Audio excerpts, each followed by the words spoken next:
नमस्कार. हा व्हिडिओ आपल्या सर्व सभासदांसाठी आपण बनवत आहोत. काही अशी अफवा आपल्या कानावर आलेली आहे, की जी लोकं जागेवर आहेत, त्यांना अधिक भाडं मिळणार आहे, त्यांना बँक गॅरंटी मिळणार आहे. तर आपण आता खाली नको करूया. कोणीतरी रिप्रेझेंट करतंय त्यांच्या बिहाफवर आणि त्याच्यातनं एक चुकीची माहिती लोकांपर्यंत जाते. तर मला असं वाटतं, की वने साहेब आपण त्या गोष्टीबद्दल लोकांमध्ये जे संभ्रम निर्माण झाला आहे, त्याच्याबद्दल माहिती देऊ. पण परंतु त्या अगोदर आपण ते 36 लोकं ज्यांच्यावर आपण 95 ची कारवाई करणार होतो, त्याची यादी आपण म्हाडामध्ये आपण ते लेटर दिलं. त्याच्यानंतर आपण सगळ्या ग्रुपवर देखील टाकलं आणि त्यानंतर काही सभासदांनी एक पॉझिटिव्ह अँगल त्याच्यातला बघितला आणि त्यांनी प्रत्यक्षात आपल्याशी भेटून या विषयाला समजून घेतलं आणि त्यातून आज 11 सभासद आपल्याला याच्यातनं आपल्या पूर्ण प्रक्रियेत सहकार्य करतायत. म्हणजे टोटल आपल्याकडे जी माहिती आहे जसं मी सांगितल्याप्रमाणे, की आज 36 लोकांमधून 11 लोकांनी आपल्यासोबत आहेत. तर आतापर्यंत आपण 30 लोकांना आर-टी-जी-एस ऑलरेडी झालेले आहेत, ज्यांच्या डिमॉलिशन प्रोग्रेसमध्ये आहेत. आता ह्या 5व्या लिस्टच्या टप्प्याप्रमाणे 7 लोकांचं आता व्हॅकेशन प्रोसेसमध्ये आहे आणि अंतिम टप्प्यात 30 लोकांचं आहे. तर असे मिळून आपल्याकडे 67 मेंबर्स 92 मध्ये 67 म्हणजे खूप मोठा एक सहकारी आपल्यासोबत लोकं आहेत. तर मला असं वाटतं, की या काही गोष्टी जे न्यूसेस क्रिएट होत आहेत, निव्वळ लोकांमध्ये संभ्रम निर्माण करायचं, चुकीची माहिती निर्माण करायची. जसं अगोदरच्या आपण एका व्हिडिओमध्ये सांगितलं, की कोणताच करारनामा किंवा कोणत्या एग्रीमेंट्स होत नाहीये. त्याचं स्पष्टीकरण आपण दिलेलं आहे. तर अनेक अशा चुकीच्या माहिती सभासदांपर्यंत पोहोचतात. तर मला असं वाटतं, की आपण ॲज अ प्रतिनिधी म्हणून लोकांना एक योग्य पद्धतीने ही माहिती देऊया. नाही खरं आहे. तू आता जसं म्हणालास ते अफवा आणि ती बनवाबनवी जी चालू होती, लोकांना संभ्रमित केलेलं होतं.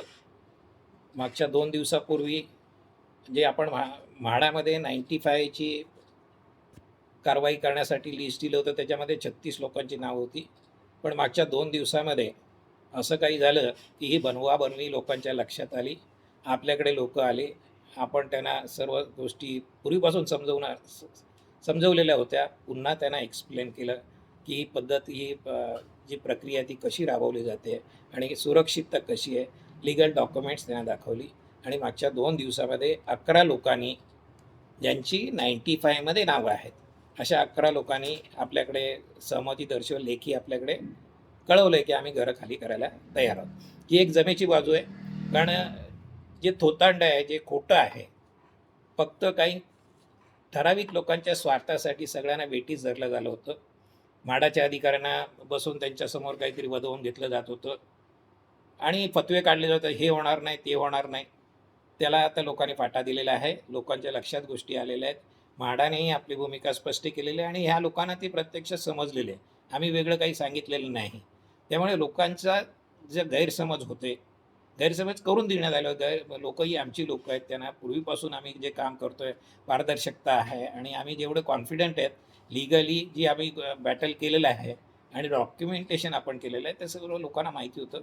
पण जे कन्फ्युजन क्रिएट केलं होतं, काहीतरी गाजर दाखवलं होतं, पण त्याची प्रत्यक्ष सत्यता लोकांच्या लक्षात आल्यानंतर त्यांनी आपल्याकडे आलेले आहेत. अनेक काही लोकं चर्चेमध्ये आहेत, बोलत आहेत. येतील, त्यांचं स्वागतच करू. नाहीतर आपण म्हाडाला ऑलरेडी 95 दिलेलं आहे. तर ही एक जमेची बाजू आहे. अजूनही आता तू जसं सुरुवातीला म्हणालास, आता आणखी काही पर्याय राहिला नाही. 95 होणार नाही, स्टॉप वर्क विथड्रॉ होणार नाही, अमुक-तमुकच्या सगळ्या गोष्टी होत्या, त्या आता बोलल्या जात नाहीत. आता नवीन मंत्र्याला बोलवलं आहे, त्याच्याबरोबर मीटिंग करणार आहे. मग 35,000 भाडं आणि बँक गॅरंटी वगैरे. मुळात या लोकांना म्हणजे काय, माझ्याकडे शब्द नाही. त्यांच्या बुद्धीची कीव करावी. हेच लोकं 5-7 वर्षापूर्वी जुन्या विकासकांना 22,500 भाडं परवडत नाही म्हणून आम्हाला पटवून सांगण्याचा प्रयत्न करत होते. आता नवीन डेव्हलपर आले, त्यांना 25 लोकांना हाताशी धरून 35,000 भाडं देऊ. हे निव्वळ थोतांड आहे. हे असं होऊ शकत नाही. सगळ्यांनी एक गोष्ट लक्षात घेतली पाहिजे. हा जो डेव्हलपर आलेला आहे, तो NCLTच्या प्रक्रियेमधून आलेला आहे. तिकडे त्याने रेझोल्युशन प्लॅन दिलेला आहे. ते प्लॅनमध्ये सगळ्यांची सेटलमेंट झाली आहे. सगळ्यांनी हेअरकट घेतला आहे. जसं की HDFCने 4,800 करोडच्या ऐवजी काही अमाऊंटमध्ये सेटल झालेलं आहे. जुने विकासक 20% ऐवजी काही टक्क्यामध्ये सेटल झालेले आहेत. BMC असेल, सेल टॅक्स असेल, GST, income tax, provident fund, सगळे जेवढं काय त्यांचे क्लेम होते, त्यांनी प्रत्येकाचं सेटलमेंट झालेलं आहे आणि नंतर मग एक रेझोल्युशन प्लॅन होतं ज्याच्यामध्ये सोसायटीने काही गोष्टी मान्य केलेल्या आहेत. त्याला आता कुठेही डिव्हिएट करता येत नाही, त्याच्यामध्ये फरक होत नाही.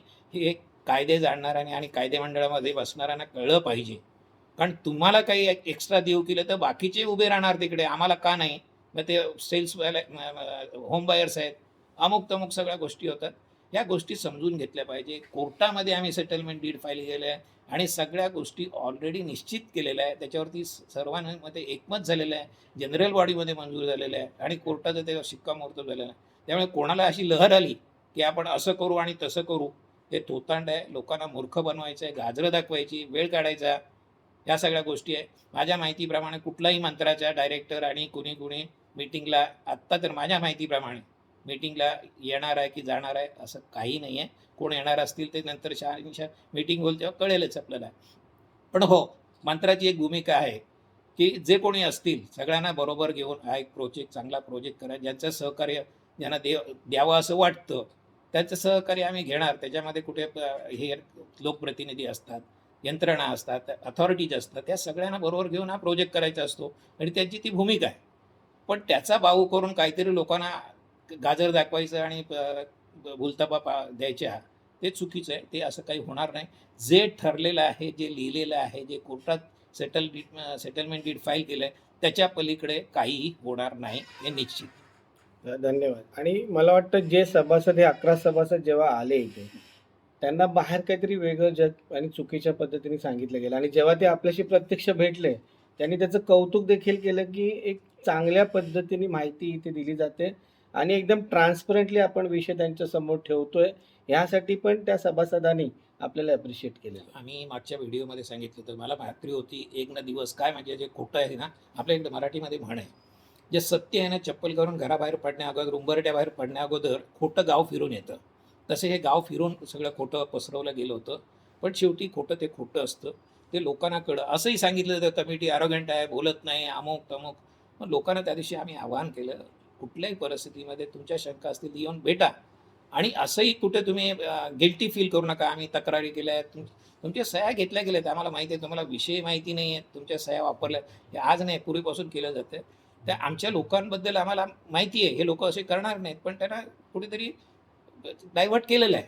तर त्यामुळे तोही कुठे असे मनामध्ये आणू नका. आणि त्या पद्धतीने ते लोक आली, चांगल्या पद्धतीने त्यांनी डिस्कशन केलं, टू द पॉईंट डिस्कशन केलेलं आहे, डेप्थमध्ये डिस्कशन.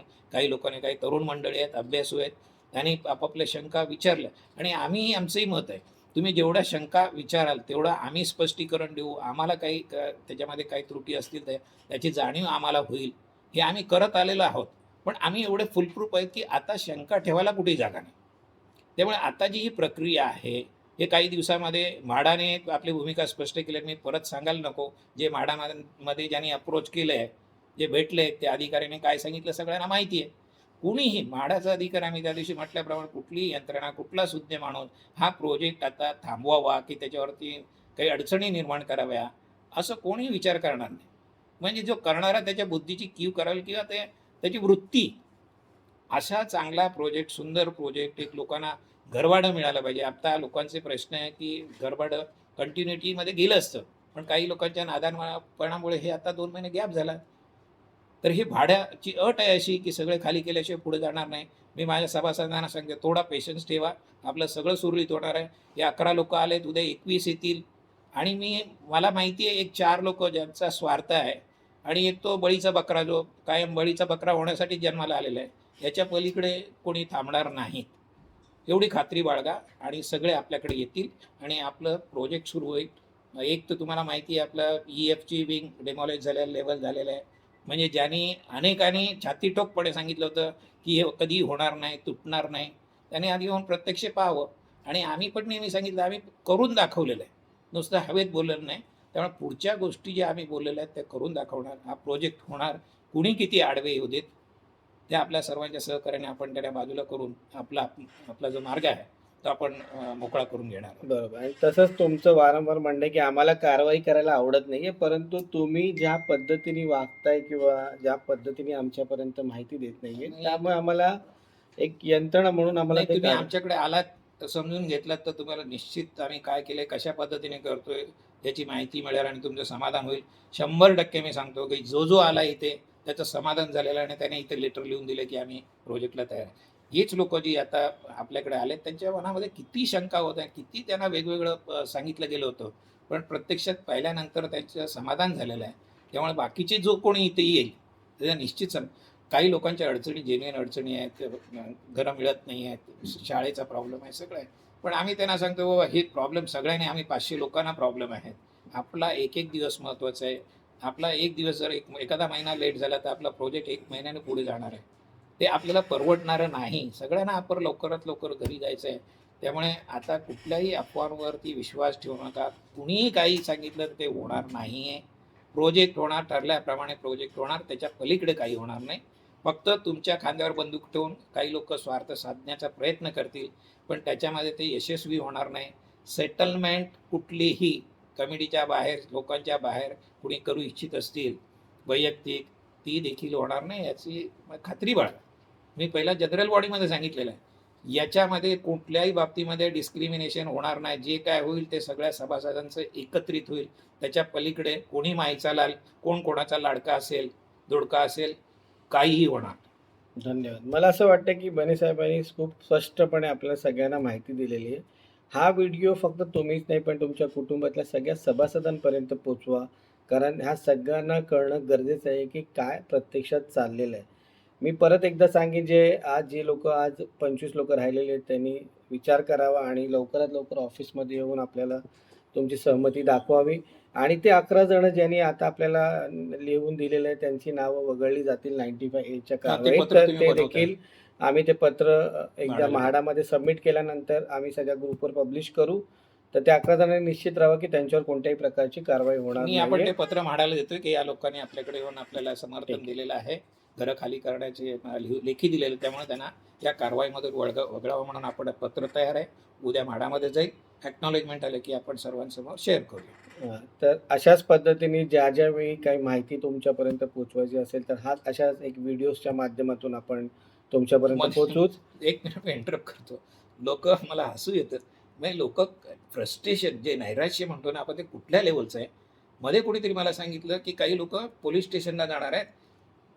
भाडाची स्टॉपवर विड्रॉ झालेलं नसताना काम चालू आहे म्हणून पोलीस स्टेशन. अरे पोस्ट ऑफिसमध्ये जा, आणखी कुठे जा. काय वेडे झालेत का तुम्ही? कुठे जायचं, कुठे तक्रारी करायच्या? म्हणजे फ्रस्ट्रेशन या लेवलला विचार करा थोडं. चांगलं काम चाललंय, डिमॉलिशन चाललंय, साफसफाई चाललेली आहे, लोकं घरं खाली करताय, पुनर्विकासाच्या दृष्टीने चांगली समाधानाची बाब आहे. तुमच्या पोटात पोटशूळ उठलं तर मग कुठे जायचं ते म्हाडामध्ये जा. पोलीस स्टेशनला काय, पोलीस स्टेशनच्या अखत्यारीत येतो का विषय? तर या लोकांना कोर्टात जा. नाही, हे लोकांना समजायला पाहिजे. हे लोक, यांचा हेतू काय, हे काय बोलतात ना, भरकटलेले लोक आहेत. काय करावं त्यांना निश्चित माहीत नाही. कारण काही होत नाही, लोक ऐकत नाहीत. लोकांना सगळ्या गोष्टी यांच्या समजलेल्या आहेत. त्यामुळे आता काहीतरी करायचे, हातपाय मारायचे म्हणून काय ते करतायत. तर असो. तर तू काय म्हणत होता, सगळ्यांना आवाहन करत होतास ते तुम्ही नाही, या. काही आपलं जसं तुम्ही तुमचं आमची- प्रत्येक वेळी एक शब्द असतो की हे प्रोजेक्ट आपल्या कुटुंबाचा आहे आणि बने साहेबांनी सगळे सभासदांनी त्यांच्या घरातल्यांना आपल्या कुटुंबासारखे बघतात. माझी आज परत एकदा सगळ्यांना एक विनंती राहील, ही 25 लोकांना स्पेशली, की तुम्ही विचार करा आणि या प्रोजेक्टच्या दृष्टिकोनातून सहकार्य करा. हीच एक आव्हान मी करीन. आम्हाला ही कारवाई करायला आवडणार नाहीये, पण नाही. जर तुम्ही आम्हाला त्यासाठी मजबूर कराल तर डेफिनेटली ती कारवाई होईल. पण विनंती करतो परत एकदा आमच्या सगळ्या कमिटीच्या कडून तुम्हा सर्वांना मी विनंती करतो की जसं 11 लोकांना समज आलेली आहे तसं तुम्ही इतर 25 लोकांनी पण याचा विचार करा सगळ्यांनी या, काही मनात ठेवू नका. सगळ्यांनी या, सगळ्यांना आवाहन करतोय मी. आणि कोणताच राग रुसवा आमच्याकडे नाहीये. तुम्ही आलात बोलायला, नक्कीच आम्ही तुमच्याशी बोलू. जसं ते 11 सभासदांमध्ये काही शंका होती की ते बोलतील की नाही, भेटतील की नाही, पण त्या 11 सभासदांशी तुम्ही चर्चा करा आणि त्यांच्याशी विचारा की इथे कशा पद्धतीने त्यांच्याशी आम्ही बोललो आणि त्यांच्याशी संवाद साधलेला आहे. तर तुम्हा सर्वांना विनंती राहील आणि आपण अशाच पद्धतीने अशा व्हिडिओ बनवून तुमच्या सर्वांपर्यंत पोहोचतो. धन्यवाद. धन्यवाद.